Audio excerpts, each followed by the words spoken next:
There are survivors of these types of criminals, not just dead people who didn't make it, but survivors. And there can be different types of survivors.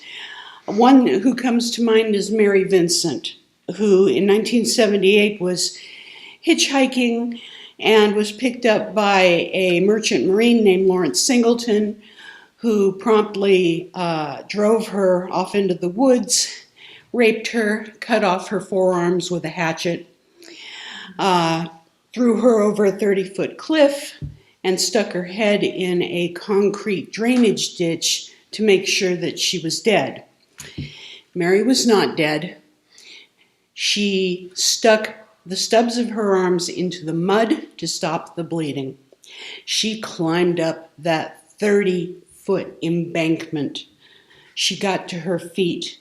She was stark naked, and she called down some commuters passing by at midnight. Imagine being the person in the car when that girl staggered out, waving what was left of her arms for help.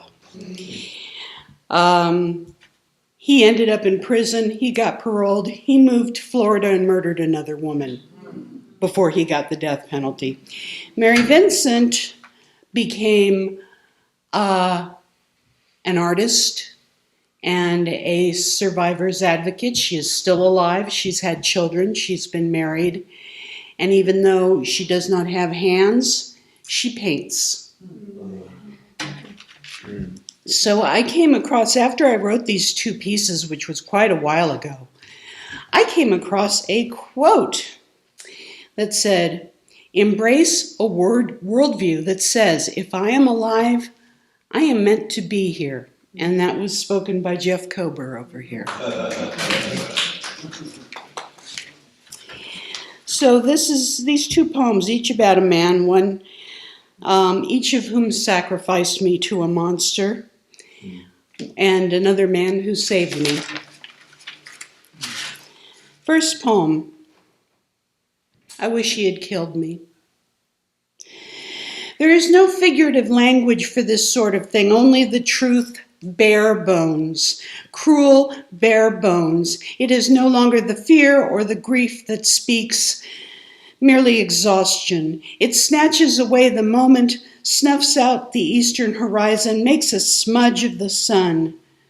Reason can't put a dent in it. Comprehension doesn't quite put a finger on it. Someone embraced the irrational, and the rest is all a shipwreck. Timber snapped on the rocks, oil glowing scarlet and phosphorescent froth on the waves as the sun vanishes, salt pouring into my mouth and out my eyes, leaching from the bone's sweet spots. Somewhere in my heart, a small drawer closes so the letters won't get wet. The jetsam of rope, cork, old-fashioned buoys of glass, the verdigris of the tide, the ambergris of sweeter times, nothing but a whale's cough before the annual song is changed. I am no longer among the sea's warm-blooded creatures. I am seaweed. I am sea glass. I am an open gash from the Adam's apple to the pudendum, but I will not die. He was too cowardly to finish the task, didn't watch what he was doing, botched the job horribly. I don't know what he sought to accomplish, blade in hand, as he opened my chest to the lampreys and their sparking cousins. I don't think that it mattered. It was an errand, a honeydew, not really his idea. Perhaps he imagined me a ship's body, destined for the floor of the sea, the heart's cage delivered to jumpstart a reef. Perhaps he envisioned a colony of Pisaster holding my ribs together for the ages. She'll do just fine in the long run. The thing is, he didn't extinguish me, and this is the keenest of the cruelties. If he had loved me, truly as the papers in the small drawer attest, he would have foregone the blade, taken my throat in his bare hands, done an honest job of it. He called himself a limited person. Perhaps he was, but I saw better. I knew better. What God there was in me saw the God there was in him, and it was beautiful, and it was true. And for a time, it had loved me. It had been the only true glimpse of God I ever had. But these are godless times, and this is a cold, godless sea. Had he loved me a small measure more, not enough to stay and not enough to stay his hand, he would have crushed my throat with those beautiful fingers, caved in my last breath, left the name of the last word on my lips. But he didn't. So I lived and I lived and I lived, and still I live, the strongest swimmer imaginable. That is the worst thing of all. For 37 years, there has been no shore in sight, and I am the strongest swimmer imaginable.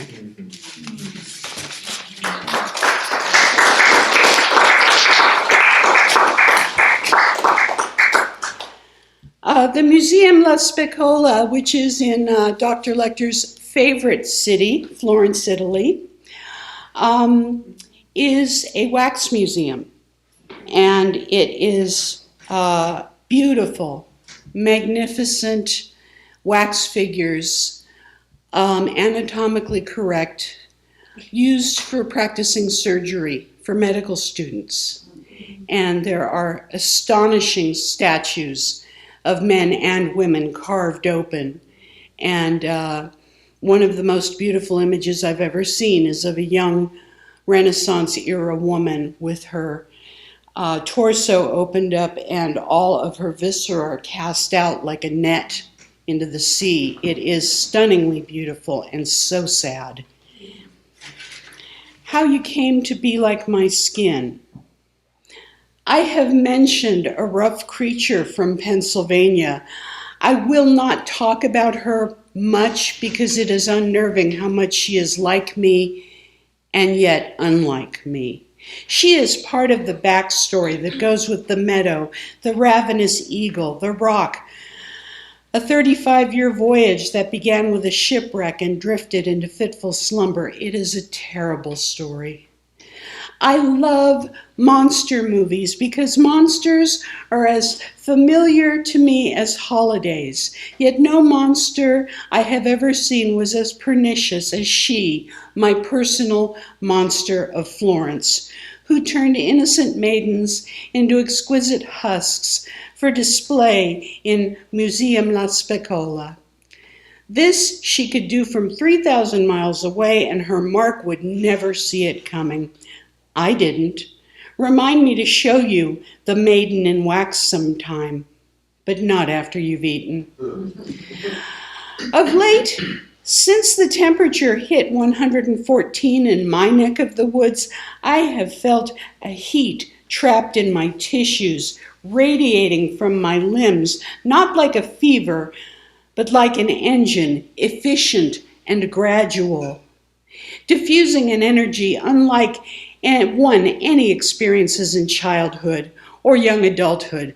I would say this is the engine of survival, what is thrown off after it has run unceasing for 35 years. Of course, it would liquefy the virginal husk, evaporating her beauty, her simplicity, but not her heart.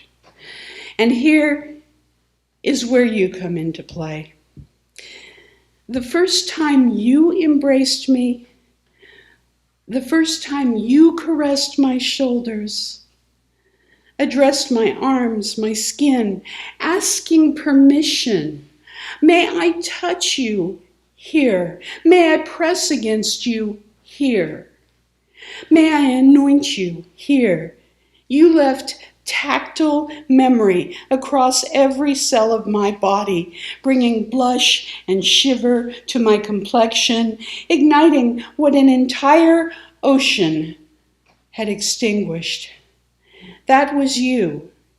And each time that it was you, I transubstantiated from beeswax and abandoned into something and someone who breathed and gasped anew. Now, here is the surprise. She appeared in the meadow, the rough thing from Pennsylvania. She approached thinking I would be caught supine and unawares in the tall grasses and late goldenrod. Imagine her surprise when I rose to my feet, gripped her by the jaw, drew her to within 6 inches of my face and told her, "On ne passera pas, chienne." I was real, and I was loved. And I had skin that was electric with you. I had your fingertips on my breasts, your semen on my belly, and your voice in my ear telling me I contain all of you. She is jealousy, fear, and dust. Cast her out of the meadow, and then let's have a picnic. And I did. And then we did. Thank you.